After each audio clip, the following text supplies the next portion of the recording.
ముందుగా అందరికి పేరు పేరున ప్రతి ఒక్కరికి విజయదశమి శుభాకాంక్షలు. అండ్ అలాగే మన వీడియోని లైక్ చేయండి, షేర్ చేయండి అండ్ మన ఇట్స్ తన అఫీషియల్ 1 ఛానల్ అయితే సబ్స్క్రైబ్ చేసుకోండి. వీడియోలోకి వెళ్ళబోయే ముందు కొద్దిగా మాట్లాడాలి. ఆదిరెడ్డి గారి పైన ఇట్లా కొద్దిగా కాంట్రవర్సీ జరిగిందని మీ అందరికీ తెలుసు కదా. వన్స్ ఒక్క మాట అయితే నేను చెప్తున్నాను, పిఆర్స్ లో ఉండండి. మీరు 1-2 సార్లు నెగిటివ్ గా మాట్లాడారు రివ్యూవర్స్ మాలాంటి వాళ్ళని చెప్పేసి మీరు పబ్లిక్ గా వార్నింగ్స్ ఇచ్చినంత మాత్రాన 3వ సారి నుంచి మేము పాజిటివ్ గా మాట్లాడతాము ఆ కంటెస్టెంట్స్ గురించి అని అనుకోవడం మీ ఫూలిష్నెస్. ముందుగా చెప్తున్నాను, ఎందుకనంటే లోపల కంటెస్టెంట్ కే లేని నొప్పి ఆఫ్టర్ ఆల్ పిఆర్స్ మీకు ఎందుకు అని నా గట్టి ఫీలింగ్. అలా ఒక మనిషిని కార్నర్ చేసి మాట్లాడడం అది అస్సలు కరెక్ట్ కాదు. మీరు మీ కంటెస్టెంట్ ని హైప్ చేసుకోవడం, నెగిటివ్ చేసుకోవడం అంతవరకు మీరు చేసుకోవాలి, కానీ రివ్యూవర్స్ నెగిటివ్ మాట్లాడుతున్నారా పాజిటివ్ మాట్లాడుతున్నారా అన్నది కాదు. మా పని ఎంతవరకు అంటే లోపల ఒక కంటెస్టెంట్ ఎలా ఉన్నారు, ఈ రోజు ఇవాళ ఎపిసోడ్ లో ఆ కంటెస్టెంట్ ఎలా ఉన్నారు, పాజిటివ్ గా ఉన్నారు నెగిటివ్ గా ఉన్నారు అంతవరకు మేము ఉన్నది ఉన్నట్టే చెప్తాం. కానీ ఏదో మీ పిఆర్స్ అంటే మీ కోసంగా మేము ఓకే పిఆర్ వాళ్ళు ఫీల్ అయిపోతారేమో, మనం పాజిటివ్ చెప్పేద్దాము మనకు కూడా మంచి రెస్పాన్స్ వస్తుంది, వాళ్ళు మనల్ని ఎత్తేస్తారు అన్న హైప్ తో అన్న ఫీలింగ్ తో అన్న ఓవర్ కాన్ఫిడెన్స్ తో మేము ఎప్పుడు ఏ వీడియో కూడా తీసి పెట్టము. Be careful. ఎందుకనంటే ఒక్కరిని అంటే చాలా అందరూ మీ మీద పడిపోయే ఛాన్సెస్ చాలా ఎక్కువగా ఉన్నాయి. అయినా సంజన గారికి లేని బాధ మీకు ఎందుకయ్యా? ఆయన ఎందుకు అంత కార్నర్ చేసి మాట్లాడుతారు? నాకైతే ఫుల్ టోటల్ రాంగ్ అని అనిపిస్తుంది. ఎంతవరకు లిమిట్స్ లో మీ లిమిట్స్ లో మీరు ఉంటే చాలా మంచిది అని చెప్పేసి నాకు గట్టి ఫీలింగ్. మేము నెగిటివ్ ఉంటే నెగిటివ్ మాట్లాడతాం, పాజిటివ్ ఉంటే పాజిటివ్ మాట్లాడతాం. తీసుకుంటే తీసుకోండి, లేదంటే ఎన్ని కాంట్రవర్సీస్ చేసుకుంటారో అన్ని కాంట్రవర్సీస్ చేసుకోండి, అది మీ ఇష్టం, మీ కర్మ. బిగ్ బాస్ సీజన్ అయిపోయే వరకే వాళ్ళు మిమ్మల్ని సపోర్ట్ చేస్తారు. వన్స్ ఆ కంటెస్టెంట్ విన్ అయ్యి రన్నర్ అప్ అవుతారో లేకపోతే మీ మధ్యలోనే ఎలిమినేట్ అయిపోయి వెళ్ళిపోతారు, ఆ తర్వాత మిమ్మల్ని దేకని కూడా దేకరు. అది మాత్రం గుర్తుపెట్టుకోండి. నోరు ఉంది కదా అండ్ టెక్స్ట్ ఉంది కదా అని చెప్పేసి ఏది పడితే అది టైప్ చేసేయడం, ఏది పడితే అది వాగేయడం చేస్తే మాత్రం చూస్తే ఎవరు ఇక్కడ ఊరుకోరు. ఓకేనా? ఆ sweet warning from me. Okay, and all support to you Adireddy గారు. అండ్ ప్రతి రోజు మీ వీడియోస్ నేను చూస్తూ ఉంటాను అండ్ చాలా సపోర్ట్ చేస్తాను. మీకు చాలా సపోర్ట్ గా నేనే కాదు మన లాంటి రివ్యూవర్స్ అందరూ మీకు సపోర్ట్ గా ఎప్పటికీ ఉంటారు. And okay, once again Vijayadashami శుభాకాంక్షలు అందరికి. అండ్ ఓకే, ఇప్పుడు మనం స్టార్ట్ చేసేద్దాము. Day 29 of big boss season 9 Dasara ధమాకా ఇన్ ద హౌస్. నాకు ఎక్కడ దసరా ధమాకా కనిపించలే ఈ రోజు అసలు. సండే ఎపిసోడ్ ఈ పండుగల కంటే ముందు సండే ఎపిసోడే నాకు ఫన్ గా అనిపించేది. ఈ రోజు మాత్రం దసరా కాదు కదా అసలు, కనీసం న్యూ ఇయర్ లాగా కూడా లేదు లోపల. నిజంగా నాకైతే ఎక్కడ ఏ పండుగ కూడా కనిపించలే ఏ మూల కూడా. అండ్ అవుట్ ఫిట్ అండ్ డాన్స్ అదిరిపోయింది. నాకు సరికి అయితే సూపర్ ఉంది వాళ్ళ అవుట్ ఫిట్. అండ్ అలాగే స్టార్టింగ్ అండ్ ఆడమే టీమ్ రెడ్ టీమ్ బ్లూ అని చెప్పేసి ఇద్దరు డివైడ్ చేసి టీమ్ రెడ్ కి ఇమాన్యుయల్ లీడర్ గా అండ్ టీమ్ బ్లూ కి దివ్య గారిని అయితే లీడర్ గా పెట్టేశారు. అండ్ ఆయుధాలు గెలవాలని చెప్పేసి టాస్క్లు పెట్టారు. నాకు తెలిసి ఈ ఆయుధాల్లో కూడా ఏదైనా ఉంటదేమో పోను అంటే వాటి వల్ల కూడా ఏమైనా ప్రయోజనాలు లేకపోతే ఏదో ఒకటి ఉంటదేమో అని చెప్పేసి నేను అనుకున్నా. అంటే ఏ మీనింగ్ లేకుండా ఊరికనే పెట్టేది కదా Bigg Boss. So first task అయితే టీమ్ రెడ్ గెలిచారు. అండ్ ఫ్యామిలీ మెసేజ్ వచ్చేసి రితుకు వచ్చింది, వాయిస్ మెసేజ్.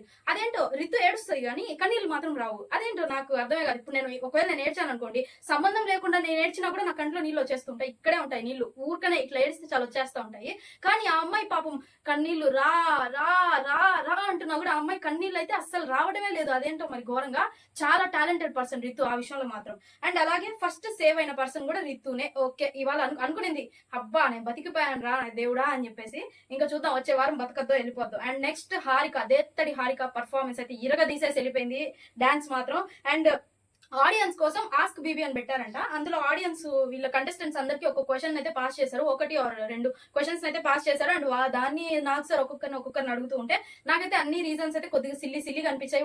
వాళ్ళు పెట్టిన ఆన్సర్స్ ఏంటంటే ఆడియన్స్ కి కొద్దిగా పాజిటివ్ అనిపించాయి, కొద్దిగా నెగిటివ్. అంటే వీళ్ళు నమ్మొచ్చు నమ్మకూడదు అన్న రీతిలో అయితే ఆడియన్స్ కూడా వాళ్ళ పోల్ అయితే వాళ్ళు ఇచ్చేశారు. అండ్ సెకండ్ సేవ్ అయిన పర్సన్ వచ్చేసి హరిత హరీష్ గారు. And maybe he deserves in the house అని చెప్పేసి ఆడియన్స్ అనుకుంటున్నారేమో ఇంకో ఛాన్స్ ఇచ్చి చూద్దామని.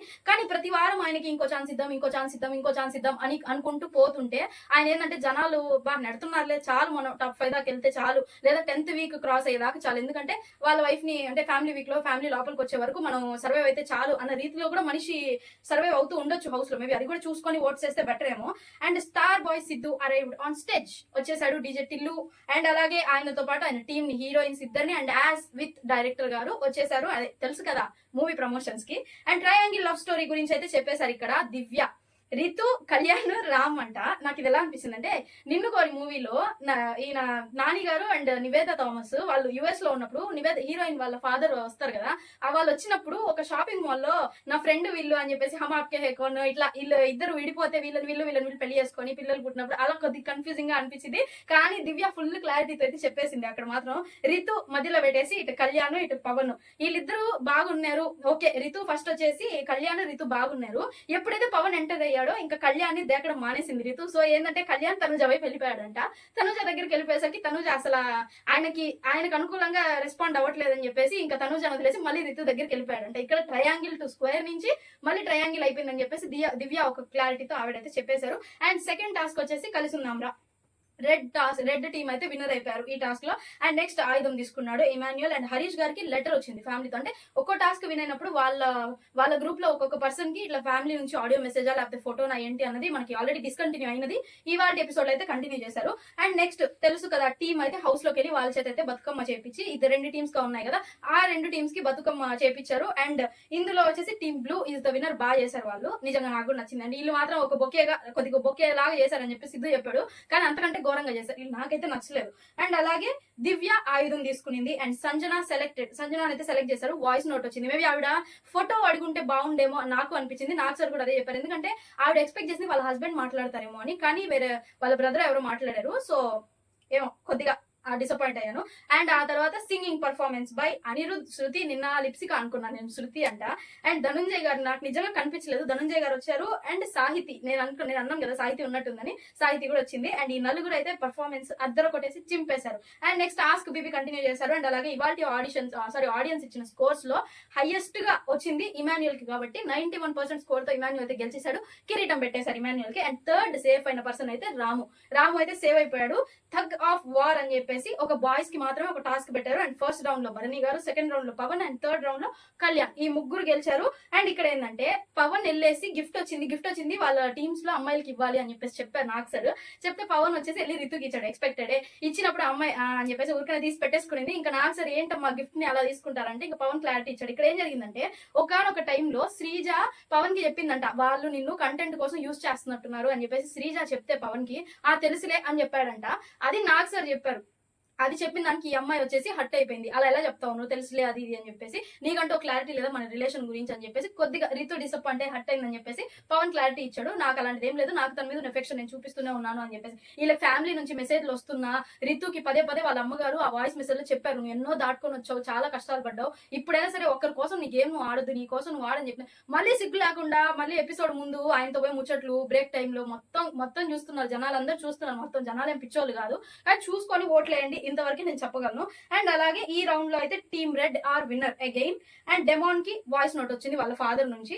అఫ్ కోర్స్ వాళ్ళ ఫాదర్ కూడా ఇండైరెక్ట్ గా అదే చెప్పారు, ఓకే నీ గేమ్ నువ్వు ఆడు, బాగా ఆడు అని చెప్పేసి అదే చెప్పారు. And Roshan and Sridevi performance అయితే జరిగింది. అండ్ కిరణ్ అబ్బవరం గారు వచ్చారు. అండ్ అలాగే రోషన్ శ్రీదేవిది ఇంకో బ్యాండ్ మేళం అని చెప్పేసి మూవీ వస్తుంది కదా, ఆ మూవీ కొద్దిగా అంటే ఇప్పుడేమంత రివీల్ కాదు, జస్ట్ ఒక టైటిల్ టీజర్ రిలీజ్ చేశారని నాకు గుర్తు అంతే. కాకపోతే వాళ్ళు మూవీ గురించి అయితే ఏం రిలీజ్ అవ్వలేదు. కాకపోతే ఛాన్స్ వచ్చింది కదా ఒక పర్ఫార్మెన్స్ తో పాటు చిన్న ప్రమోషన్, ఇలా వస్తున్నాం మేము ఇంకో సినిమాతో అని చెప్పేసి అని వాళ్ళైతే చెప్పేశారు. Okay, all the best. And అలాగే కిరణ్ అబ్బవరం గారు మూవీ ప్రమోషన్స్ కి వచ్చారు. కే ర్యాంప్ మూవీ అయితే సూపర్ ఉండబోతుందని నాకు అనిపించింది. టీజర్ చూసి ఫుల్ ఫన్నీ, ఫుల్ ఎంటర్టైనింగ్ గా ఉంది. అండ్ చూద్దాం. అండ్ విందుతో వినోదం టాస్క్ బాగా పెట్టేశారు. 1 by 1 ఫుడ్ తినాలని చెప్పేసి వాళ్ళని టీమ్స్ గా డివైడ్ చేసినప్పుడు ఏ టీం అయితే ఫాస్ట్ గా ఫుడ్ తింటారో వాళ్ళు విన్నర్ అని చెప్పేసి. And winner is blue team, అంటే దివ్య టీము. వెళ్ళి దివ్య అయితే ఆయుధం తీసుకొని వచ్చేసింది. ఇప్పటి వరకు ఎపిసోడ్ మొత్తంలో మీరు గమనించినట్లయితే కళ్యాణ్ ఇంకా ప్రియానే నామినేషన్స్ లో ఉన్నది. ఇంకా అందరు సేవ్ అయిపోయారు కదా, వీళ్ళిద్దరు నామినేషన్స్ లో ఉన్నారు ఇంకా మీ ఇద్దరు అని చెప్పేసి నాకు సార్ చెప్పి కూర్చోబెట్టిన తర్వాత నుంచి ప్రియా కనీసం మాట్లాడలేదు, కనీసం నవ్వలేదు, కనీసం ప్రియాని ఎవరు ఏం మాట్లాడలేదు, నాకు సార్ కూడా ఏం మాట్లాడలేదు. నాకు అనిపించింది ఓకే ఫిక్స్ అయిపోయింది ఈవిడ, ఇంకా నేను ఇవాళ వెళ్ళిపోతాను, టాటా బై బై చెప్పేసి. కాకపోతే స్టేజ్ పైకి వచ్చి ఇంకా నా వల్ల కాలేదు, నేను ఎక్స్పెక్ట్ చేయలేదని చెప్పి ఒక మాట వదిలింది. కాకపోతే చాలా టెన్షన్ పడింది అమ్మాయి. అండ్ ఓకే నోరు కొద్దిగా తగ్గించుకొని ఉంటే ఖచ్చితంగా సర్వైవ్ అయ్యేది అని చెప్పేసి అయితే ఒపీనియన్స్, ఇంకా ఆ పరంగానే జనాలు కూడా ఓట్స్ చేస్తుంటారు అని చెప్పేసి అయితే మనం కూడా ఎక్స్పెక్ట్ చేసుకోవాలి అంతే ఇంకా. అండ్ ఆ తర్వాత సెరా లక్స్ ది ప్రమోషన్ అయితే జరిగింది. And Mirai heroine Ritika Nayak dance performance అయితే జరిగింది. అండ్ అలాగే నెక్స్ట్ ముఖ్యమైన ఘట్టం 1 డే కెప్టెన్ గా క్యాప్టెన్సీ టాస్క్ అయితే జరిగింది, బుట్ట బొమ్మ టాస్క్. అండ్ ఈ టాస్క్ లో కంటెండర్స్ వచ్చేసి హరీష్, పవన్, రాము అండ్ అలాగే సంజన గారు అనుకుంటా. ఇదే ఇక్కడ మిగిలిన 5 మెంబర్స్ తీసుకొని వచ్చి కంటెండర్స్ గా పెట్టేసి ఇంకా వాళ్ళకి టాస్క్ పెట్టారు. And the captain is Pavan. Again genuine గా ఆడాడు, బాగా ఆడాడు, హార్డ్ వర్క్ గా ఆడి క్యాప్టెన్సీ అయితే గెలుచుకున్నాడు. And elimination round between Kalyan and Priya, వీళ్ళిద్దరిలో ఎలిమినేషన్ రౌండ్ అయితే జరిగింది. నిన్న ఆల్రెడీ నేను రివీల్ చేస్తాను కదా. అండ్ అలాగే third week elimination successfully completed. Priya అయితే ఎలిమినేట్ అయిపోయి వెళ్ళిపోయింది. అండ్ ఇక్కడ కూడా రితు ఏడుపు, ప్రియా వెళ్ళిపోయింది. ఓకే, వీళ్ళందరికీ కొద్దిగా బాధ, ఫ్యామిలీలో ఒక మెంబర్ వెళ్ళిపోయినట్టు ఫీల్ అవుతారు ఎవ్రీ వీక్. ఓకే, కాదని లేదు. అదేదో నిజంగా ఏడిస్తే జనాలు కూడా ఫీల్ అవుతారు కదా. నా ఓన్ ఒపీనియన్, నా పర్స్పెక్టివ్ చెప్తున్నాను. నిజంగా అమ్మాయి కంట్లో ఇంత కంటి చుక్క అయినా వచ్చి ఉంటే బాగా జనాలు కూడా బాగా ఫీల్ అయ్యేవాళ్ళని చెప్పేసి నాకు అనిపించింది. ఎంత అంటుంది కానీ రావట్లేదు. కళ్ళు ఇలా పెట్టేస్తుంది. మనము ఏదైనా డీప్ గా ఇలానే చూస్తూ లేదా కళ్ళు ఇలాగే పెట్టుంటే కొద్దిగా కంట్లో నీళ్లు కనీసం వచ్చి నిలబడట్లా అమ్మాయి కంట్లో నీళ్లు. అసలు ఎందుకు అని చెప్పేస్తే ఇంకా నేను ఎలాగని ఆడవాలి, వీళ్ళందరూ ఆడేస్తున్నారు, నేను ఆడకపోతే బ్యాడ్ అవుతానని చెప్పేసి ఊరికి అలా సౌండ్ తీస్తున్నట్టుంది అని చెప్పేసి. కానీ అంత ఫేక్ వద్దు దయచేసి, అది కూడా జనాలు కన్సిడర్ చేస్తే బాగుంటది అనిపిస్తుంది. అండ్ ఇంకా మనం ఎపిసోడ్ అయితే మాట్లాడేసుకున్నాం కదా. ఇంకా ఎపిసోడ్ లో ఏం లేదండి, అసలు మొత్తం సోది. దసరా ఎపిసోడ్ నాకు అసలు నచ్చలేదు. అసలు ఏంది ఇంత మ్యాటర్ కూడా లేదు. కనీసం ఆ మూవీ ప్రమోషన్స్ అయితే తెలుసు కదా, మూవీ ప్రమోషన్స్ దగ్గర చాలా ల్యాగ్ చేశారు, చాలా ల్యాగ్. అసలు మ్యాటరే లేదు. ఇవాళ ఎపిసోడ్ వాళ్ళు 7 PM నుంచి 9:30, 10 వరకు ఆల్మోస్ట్ టైం వేస్ట్ అనిపించింది నాకు. అదేదో 1.5 hour తీసుకొని ఆయన ఎవ్రీ సండే చేసినట్టు 9 to 10:30 లోపు ముగిచ్చేస్తుంటే బాగుండని నాకు అనిపించింది. మొత్తం సోది కొద్దిగా. ఎందుకంటే నాకు అనిపించింది ఏంటంటే ఆ బిగ్ బాస్ టీమ్ కి కూడా లోపల ఈ కంటెస్టెంట్స్ ని చూస్తేనే వాళ్ళకు ఊపు వస్తున్నట్లే స్క్రిప్ట్ రాయడానికి కూడా. అందుకనేసి వాళ్ళు ఆ దొరికింది ఏదో ఒకటి అని చెప్పేసి రాసేశారు. అసలు ఇవాళ మొత్తం ఎపిసోడ్ అంతా డాన్స్ పర్ఫార్మెన్సెస్ తోనే కవర్ అయిపోయింది అంతే. అక్కడ ఏం జరగలేదు, మొత్తం టోటల్ డొల్లా. మేబీ ఇంకా దివాళీ ఎపిసోడ్ లో ఇంకెలాగో October 5th or 6th wild cards entry, అదేదో ఇప్పుడే ఇవాళే వైల్డ్ కార్డ్ ఎంట్రీస్ కూడా అయ్యి ఉంటే బాగుండేది. కొద్దిగా ఎపిసోడ్ కి జోష్ వచ్చి ఉండేదని అనుకున్నాను. అలాగే సెలబ్రిటీస్ వచ్చారు కదా, ఆ సెలబ్రిటీస్ చేతుల మీదుగానే ఆ వైల్డ్ కార్డ్స్ లోపలికి పంపించడం బాగుండేది. కానీ వాళ్ళకి కొన్ని క్యాల్కులేషన్స్ ఉంటాయి కదా. సో ఇంకా ఆ పరంగా చూసుకుంటే October 5th or 6th అని చెప్పేసి మనం ముందుగా మాట్లాడుకున్నాము. అండ్ అలాగే పక్కా కన్ఫర్మ్ అయిన వైల్డ్ కార్డ్స్ లిస్ట్ వచ్చాక నేను నెక్స్ట్ వీడియోలో లేదా ఎప్పుడు వస్తే అప్పుడు నేనైతే వీడియోలో చెప్తాను. అండ్ ఇంకో విషయం ఏంటంటే, ఈ రోజు నాగ్ సార్ ఎవరికో వార్నింగ్ ఇవ్వాలని అనుకొని ఇవ్వలేదేమో నాకు అనిపించింది. అది మరి ఎవరికో కాదు, కళ్యాణ్కే కరెక్ట్ గా వార్నింగ్ ఇవ్వకుండా ఊరికే పైన అలా చెప్పేసి వదిలేశారు. ఆయన ఫస్ట్ ఆఫ్ ఆల్ వీళ్ళకి దారి చూపించే హోస్టే సరిగ్గా లేకపోతే ఎవరేం చేయలేదు. ఎందుకనంటే ఎంత వాళ్ళ స్క్రిప్ట్ ఈయనకి ఇచ్చి సార్ మీరు ఇలా చెప్పండి అని చెప్పినా ఆయన ఎపిసోడ్ చూడడు. ఓకే, ఎపిసోడ్ చూసేంత టైం ఆయనకు ఉండదు. కనీసం హౌస్ లో ఇంత జరుగుతుంది, ఇలా జరుగుతుంది, దాని పరంగా ఆయన ఇక్కడ మాట్లాడాలి కదా అని చెప్పేసి కూడా మినిమం కామన్ సెన్స్ హోస్ట్ కి లేదని అనిపించింది. ఈ రోజు యాజ్ యూజువల్ నాగార్జున గారు అసలు కనిపించలేదు నాకైతే. ఎక్కడో కొద్దిగా మాట్లాడుతున్నారు, వెళ్ళిపోతున్నారు, మొత్తం సోదే అని అనిపించింది. టోటల్ నేనైతే చాలా డిసప్పాయింట్ అయిపోయాను. చూద్దాం దీపావళి ఎపిసోడ్ అయినా కొద్దిగా బాగా చేస్తారో లేదంటే ఏమో మరి. ఇంకా వైల్డ్ కార్డ్స్ ఇంకా బిగ్ బాస్ ని లేపడం, ఇంకా చూడాలి ఏం జరుగుతుందో. అండ్ నెక్స్ట్ ఇంట్రెస్టింగ్ వీడియోస్ తో మళ్ళీ మీ ముందుకు వచ్చేస్తాను. అండ్ అలాగే నామినేషన్స్ అయితే స్టార్ట్ అయిపోయాయి హౌస్ లో. లిస్ట్ వచ్చిన తర్వాత రేపు మాట్లాడుకుందాం, లేదంటే ఎపిసోడ్ లో ఒకవేళ ఒకటే ఎపిసోడ్ లో కనుక అయిపోతే అప్పుడే మాట్లాడేసుకుందాము. అండ్ ఇంకా ఇంట్రెస్టింగ్ అప్డేట్స్ తో మళ్ళీ మీ ముందుకు వస్తాను. అంటే నేను చాలా right Tata. Please comment, like, share and subscribe.